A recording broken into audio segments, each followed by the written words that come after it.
Welcome to Talking Business, your straight talking guide to dealing with corporate matters. Whether you are a private or public company, an owner managed business or an entrepreneur, a director, company secretary, or in house counsel, this is the podcast for you. My name is Sophie Brooks, and I'm a partner in our corporate team. I was a transactional lawyer for a number of years before becoming a professional support lawyer, which means I'm now responsible for know-how across our corporate team. Each month, I'll provide an update on the latest developments that matter to you, and we'll be joined by an expert to take a deep dive into a key corporate law topic.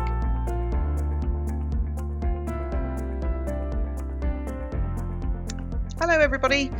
So in this month's corporate update, I've got a few decisions to look at for you. So we've got a case relating to the question of when interim dividends are due and payable.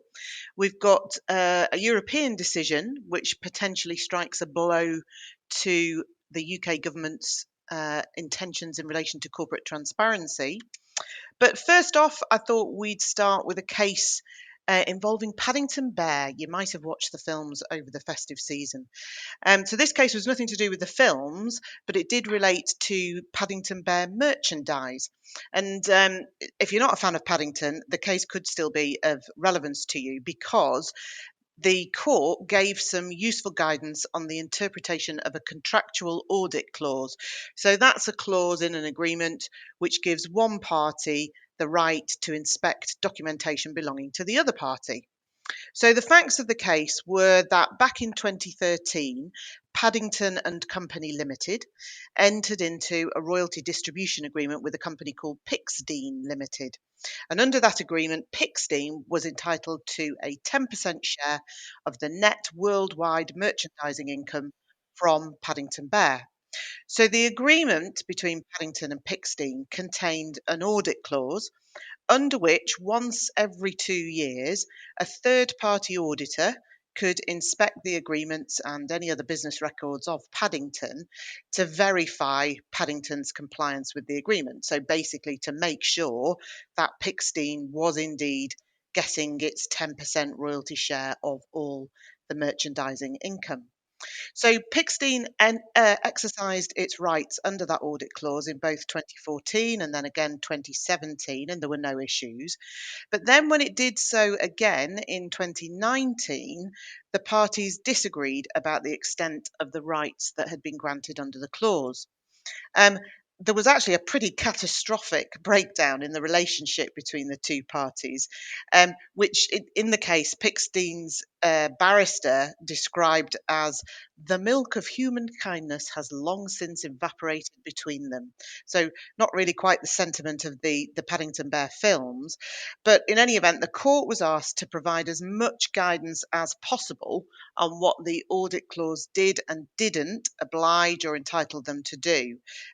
Please don't leave anything to us to sort out between ourselves using common sense, the party said, because we won't be able to do it. We have no common sense left in terms of our relationship. So, in relation to the parties' rights and obligations under that audit clause, the court made various findings. So, it said that Pixdean was entitled to choose a third-party auditor to carry out each audit, and that third party had to be an independent entity. It had to be distinct from either party with no commercial interest in the outcome of the audit, so properly independent.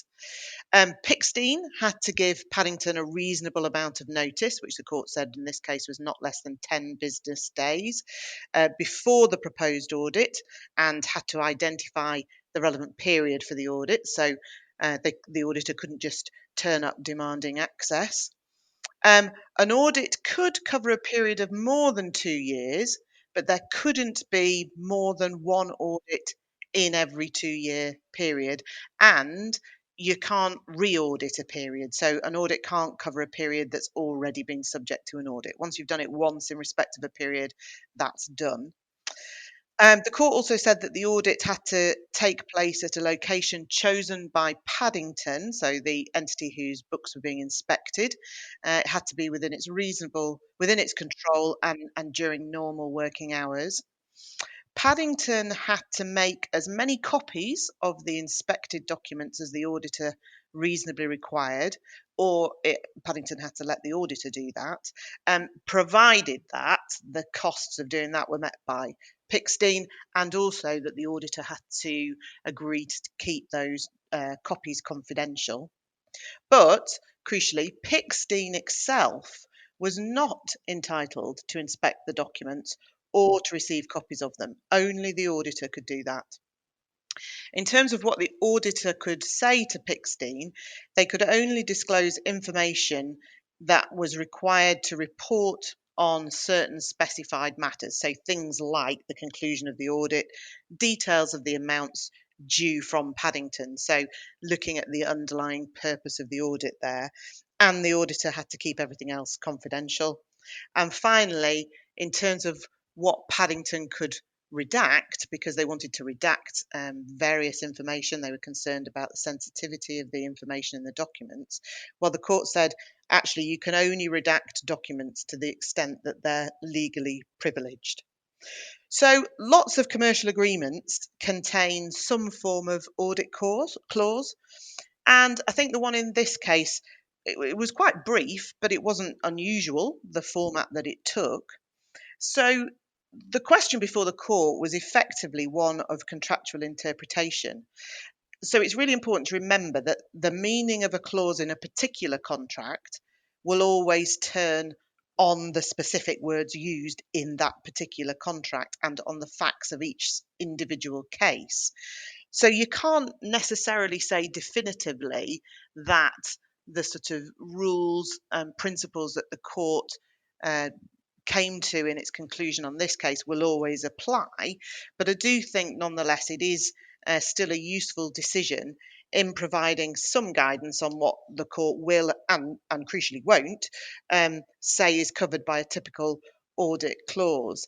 And I think probably the real takeaway for us is that if a party wants to have greater rights than those that I've just run through that the court identified in this case. So say, for example, a right for the contracting party, not just its auditor, to be able to inspect the relevant documents, then that's going to need to be expressly stated in the relevant agreement, because the court isn't going to imply that kind of provision into the contract. So that's it for Paddington. We'll leave him to one side now, and we'll move on to talk about corporate transparency. So this has been a hot topic really in recent years, with things like the PSC register, so that's the register of persons with significant control over a company. And then last year in 2022, we saw the introduction of the new register of overseas entities holding UK land. And in fact, the deadline for those entities to register their beneficial owners on the register at Companies House is coming up. The deadline for that is the 31st of January. So all of these transparency requirements are aimed at making ownership and management of companies less opaque, so as to reduce their use effectively for criminal activities. But in this recent decision, the European Court of Justice has dealt a bit of a blow to these reforms, and the decision isn't binding in the UK, but it could still potentially have implications for us, and I think it's an interesting one just to run through. So essentially what happened was the court ruled that requirements in the Money Laundering Directive for member states to make publicly available information about the beneficial owners of corporate entities were invalid because they breached certain provisions of the EU's Charter of Fundamental Rights. So the relevant case involved laws introduced in Luxembourg, which established a register of beneficial ownership and provided for various pieces of information about the beneficial owners of Luxembourg registered companies to be entered in that register. That register is effectively the Luxembourg equivalent of our PSC register, the Persons of Significant Control register. Some of the information in that Luxembourg register was publicly available just via the internet. So a Luxembourg company and its beneficial owner objected to this and asked the administrator of the register to restrict access to their information in the register. The administrator refused to do that, so the matter came before the Luxembourg courts, and there the courts found that the disclosure of the information in the register could potentially involve a disproportionate risk of interference with the beneficial owner's fundamental rights under that charter that I mentioned. So, because the court had come to that conclusion, this is the Luxembourg court, it then asked the European Court of Justice for guidance on the validity of the provisions in the Money Laundering Directive, which is a European level piece of legislation. So when the case came before the ECJ ruled that the general public's access to beneficial ownership information interfered with the fundamental rights to respect for a private life and the protection of personal data, as those rights are set out in the Charter. So as a result, it said, well, the requirement in the Money Laundering Directive to make that beneficial ownership information publicly available was invalid. So the court said it did find that provisions in the Money Laundering Directive did pursue an objective of general interest, that being preventing money laundering and terrorist financing, that opaqueness of corporate structures that I mentioned, and that could justify an interference with the Charter's rights. So it was a valid reason, if you like, for potentially cutting across those rights in the Charter. But to do that, it had to be limited to what was strictly necessary, and it had to be proportionate to the objective pursued.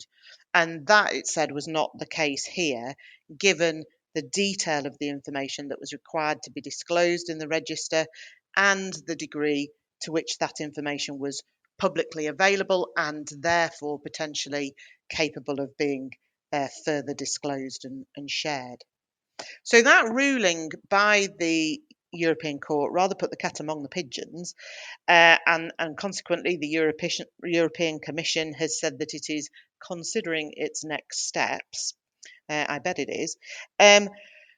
But based on the decision, some EU member states, including Luxembourg, who was the subject of the case, and also the Netherlands, have already closed their beneficial ownership registers to public access because of that fundamental conflict with the Charter. Now, post-Brexit, decisions of the ECJ are not binding on the English courts, although they could be persuasive when interpreting retained EU law in the UK, of which the Money Laundering Directive is one. And again, the UK isn't bound by the Charter of Fundamental Rights that I mentioned, but the UK Human Rights Act 1998 does include a right to respect for a private life. So there is a clear overlap there with the requirements in the UK to disclose beneficial ownership and that right to respect of a private life, which was the basis on which the European Court said there's a conflict here. So it remains to be seen, really, I think, whether the UK is going to change its own laws. I suspect it probably won't, if for no other reason than it's a kind of a political decision to be not following the decisions of the ECJ. But we will have to wait and see. It may be that something that brings about the UK having to considering its position is if a company or a beneficial owner in the UK who is forced to provide and disclose their information publicly via things like the PSC register decides to challenge those laws in the UK courts. So it's an interesting decision, but a bit of a wait and see holding pattern for the moment. Okay, finally then, we've got a case that considered when an interim dividend was due and payable. So this it's a tax-based case essentially, and the general rule there is that a dividend is subject to income tax in the hands of an individual shareholder when it becomes due and payable. And once the dividend has become due and payable, i.e., it's a debt, then at that point the directors can't revoke it, and the shareholder becomes entitled to enforce payment. So in corporate law, there's a distinction between interim and final dividends. So final dividends are usually paid once a year, traditionally at the end of a company's financial year, and they're typically declared by the shareholders following a recommendation from the board of directors. A final dividend becomes a debt payable to the shareholders at the time specified for payment in the shareholder resolution declaring the dividend. Or if that resolution doesn't actually specify a time for payment, then a final dividend becomes due and payable immediately. So final dividend becomes a debt when the shareholders resolve that it should be paid, and essentially from that point of time, the shareholder would have a right to sue the company for non-payment. But in contrast, an interim dividend can be paid at any time throughout the year, and that's typically decided solely by the board of directors. So unless it is declared by a shareholder, which as I say is unusual, then an interim dividend decided by the board only becomes a debt payable to the shareholders when it is paid, which seems a bit odd conceptually, but that's the point at which it becomes a debt, not the sort of earlier point at which the board resolves to pay it. So there's no legal liability to pay interim dividends, even when they've been properly approved by the directors. And the board can always rescind its resolution to pay an interim dividend at any time between the date when the board declare it and the date that it's actually paid. So in this tax-related case that I mentioned, it's called Gould versus HMRC, the board of a company resolved to pay an interim dividend of £40 million to its two shareholders on the 31st of March 2016. £20 million of that dividend was paid to the first shareholder on the 5th of April 2016. So that was the last day of the 2015-16 tax year. So shareholder one got their dividend in the 2015-16 tax year. The other 20 million was paid to a second shareholder, but not until the 16th of December 2016. So the second shareholder had elected to delay receipt of their dividend, partly due to administrative difficulties of opening a bank account in Jamaica, but also because they wanted to be able to claim non-resident status for UK tax purposes for the 2016-17 tax year. So HMRC brought proceedings to claim unpaid tax on the second shareholder's £20 million dividend on the basis that it should have been taxed in the UK for the 2015-16 tax year. And the reason HMRC said that was right was they said, well, the dividend paid to the second shareholder became an enforceable debt as soon as the first shareholder received their dividend payment in April 2016, i.e. during the 2015-16 tax year, not 16-17. To back up their argument, HMRC said, well, that's because the company's constitution and English common law both required the company to pay dividends equally and proportionately across shares of the same class. But when it came before the tax tribunal, the tribunal disagreed with HMRC and said that the second shareholder's dividend was not due and payable until it was actually paid to the second shareholder on that later date, 16th of December 2016. So to flesh out that decision a little bit more, the tribunal rejected HMRC's argument that the second shareholder could enforce the dividend from the 5th of April 2016, so the date when the first shareholder had received payment. It said although the company was required to treat both shareholders equally, there was nothing in the company's constitution to suggest that a debt arose if an interim dividend was paid to different shareholders of the same class at different times. So the tribunal did acknowledge that potentially the second shareholder could have claimed unfair prejudice if the company failed to pay the interim dividend to all shareholders at the same time. But in this case, obviously that sort of claim would be very unlikely to succeed because it was the second shareholder themselves who'd agreed, based on professional advice, that they wanted to defer the payment of their dividend until the 2016-17 tax year. Also, you couldn't assume the tribunal said that a court would order monetary compensation on a successful unfair prejudice petition, and any remedy would be at the court's discretion, and there was no certainty that actually the court would have ordered the payment of the dividend if the second shareholder had brought that kind of a claim, and nor that the court would have found the dividend to have been due and payable on the 5th of April 2016. So what does that mean in practice? Well, I think it's useful confirmation of what I think we would all assume is the position that an interim dividend does not become a debt and therefore taxable until it's actually paid. And that principle allows companies to pay an interim dividend to one group of shareholders at different times, with a view, frankly, to help those shareholders to maximise their tax planning.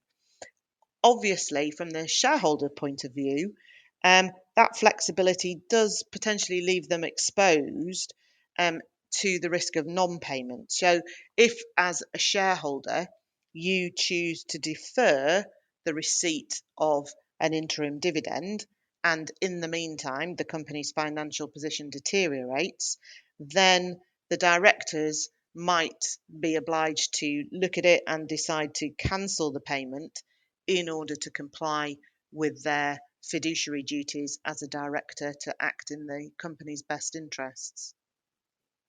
So that's it for this month. I hope you found it useful, and we'll be back in a few weeks' time with another update on some more developments. Thank you for listening to Talking Business. To find out more about the series, please visit gatelyplc.com/talkingbusiness. From there, you can subscribe for all updates, meet our speakers, and get more information on all of the topics being discussed.